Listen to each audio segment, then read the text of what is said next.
Welcome to the Buddha's Wisdom Podcast. This is Series 2 of the Buddha's Wisdom Podcast, which is a narration of the Majjhima Nikaya, the Middle Discourses of the Buddha. This episode is the 7th Sutta of the Majjhima Nikaya, the Vattha Sutta, the Simile of the Cloth.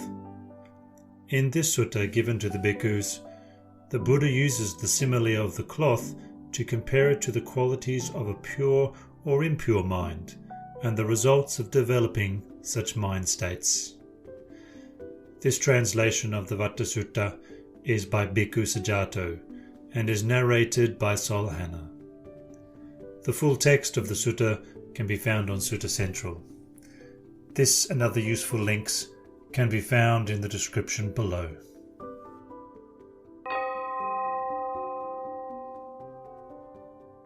The Vattha Sutta, the Simile of the Cloth. So I have heard. At one time the Buddha was staying near Savatthi in Jeta's Grove, Anathapindika's monastery. There the Buddha addressed the mendicants. "Mendicants!" "Venerable Sir," they replied. The Buddha said this: "Suppose, mendicants, there was a cloth that was dirty and soiled. No matter what dye the dyer applied, whether blue or yellow or red or magenta, it would look poorly dyed and impure in colour. Why is that? Because of the impurity of the cloth. In the same way, when the mind is corrupt, a bad destiny is to be expected. Suppose there was a cloth that was pure and clean. No matter what dye the dyer applied, whether blue or yellow or red or magenta, it would look well dyed and pure in colour. Why is that? Because of the purity of the cloth. In the same way, when the mind isn't corrupt, a good destiny is to be expected. And what are the corruptions of the mind?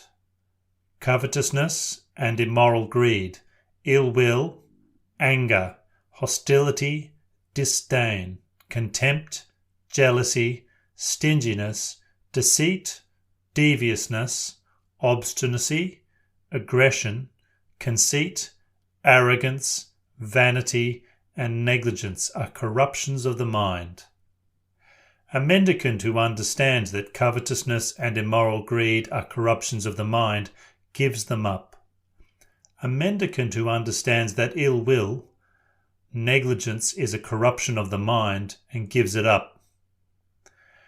When they have understood these corruptions of the mind for what they are and have given them up, they have experiential confidence in the Buddha. That blessed one is perfected, a fully awakened one, accomplished in knowledge and conduct, holy, knower of the world, supreme guide for those who wish to train, teacher of gods and humans, awakened, blessed. They have experiential confidence in the teaching.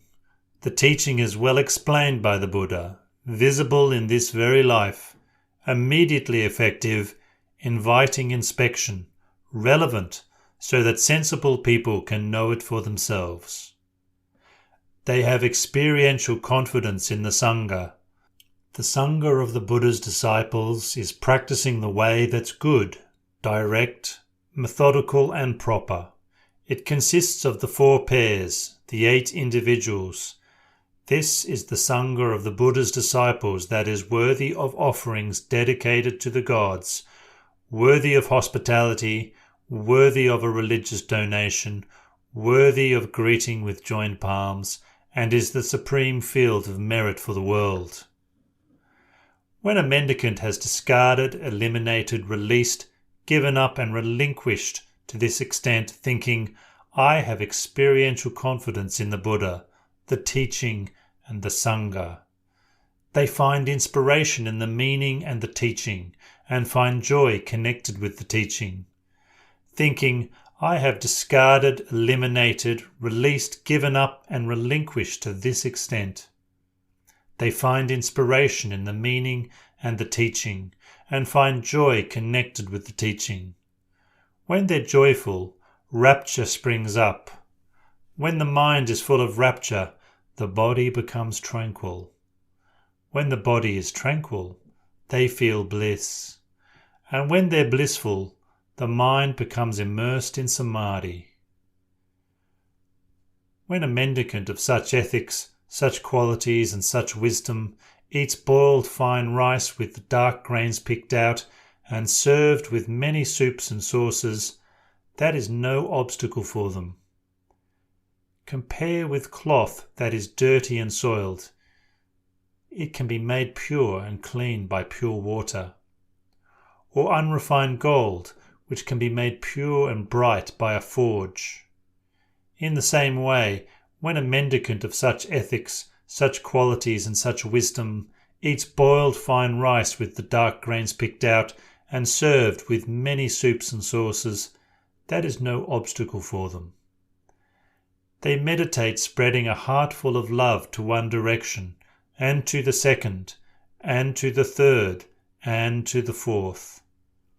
In the same way, above, below, across, everywhere, all around, they spread a heart full of love to the whole world. Abundant, expansive, limitless, free of enmity and ill will. They meditate spreading a heart full of compassion to one direction, and to the second, and to the third, and to the fourth. In the same way, above, below, across, everywhere, all around, they spread a heart full of compassion to the whole world. Abundant, expansive, limitless, free of enmity and ill will. They meditate spreading a heart full of rejoicing to one direction, and to the second, and to the third, and to the fourth. In the same way, above, below, across, everywhere, all around, they spread a heart full of rejoicing to the whole world. Abundant, expansive, limitless, free of enmity and ill will. They meditate spreading a heart full of equanimity to one direction, and to the second, and to the third, and to the fourth.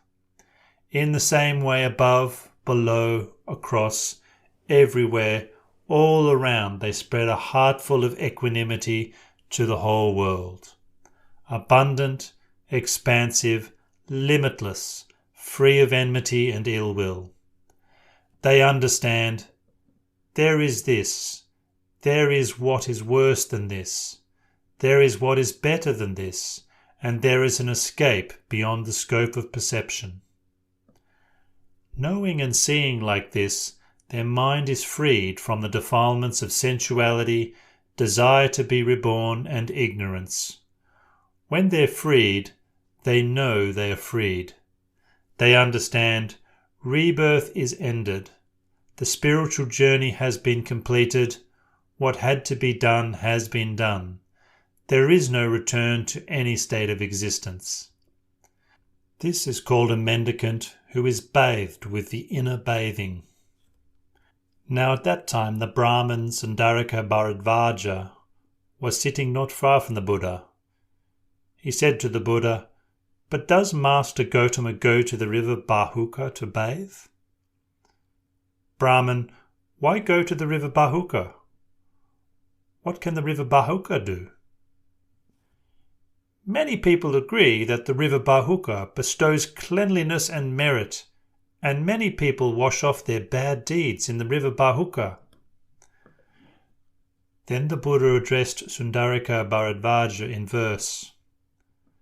The Bahuka and the Adhikaka, the Gaya and the Sundarika too, Sarasvati and Payaga, and the river Bahumati. A fool can constantly plunge into them, but it won't purify their dark deeds. What can the Sundarika do? What the Payaga and the Bahuka? They can't cleanse a cruel and criminal person from their bad deeds. For the pure in heart it's always the spring festival or the Sabbath. For the pure in heart and clean of deed, their vows will always be fulfilled. It's here alone that you should bathe, Brahman, making yourself a sanctuary for all creatures. And if you speak no lies, nor harm any living creature, nor steal anything not given, and you're faithful and not stingy, what's the point of going to Gaya? For any well may be your Gaya. When he had spoken, the Brahmin Sundarika Bharadvaja said to the Buddha, "Excellent, Master Gotama, excellent," as if he were righting the overturned, or revealing the hidden, or pointing out the path to the lost, or lighting a lamp in the dark so people with good eyes can see what's there. Master Gotama has made the teaching clear in many ways. I go to refuge to Master Gotama, to the teaching and to the mendicant Sangha. May I receive the going forth, the ordination in the ascetic Gotama's presence. And the Brahmin Sundarika Bharadvaja received the going forth, the ordination in the Buddha's presence. Not long after his ordination, Venerable Bharadvaja, living alone, withdrawn, diligent, keen and resolute, soon realized the supreme end of the spiritual path in this very life. He lived having achieved with his own insight the goal for which gentlemen rightly go forth from the lay life to homelessness. He understood, rebirth is ended, the spiritual journey has been completed, what had to be done has been done, there is no return to any state of existence. And Venerable Bharadvaja became one of the perfected.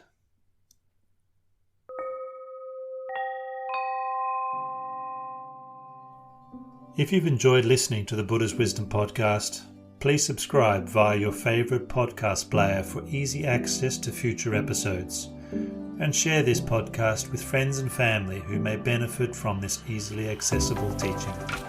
If you'd like to find out more about the Buddha's Wisdom podcast, or you'd like to support this free distribution Dhamma project by making a one-off or recurring donation, follow the donation link in the description below.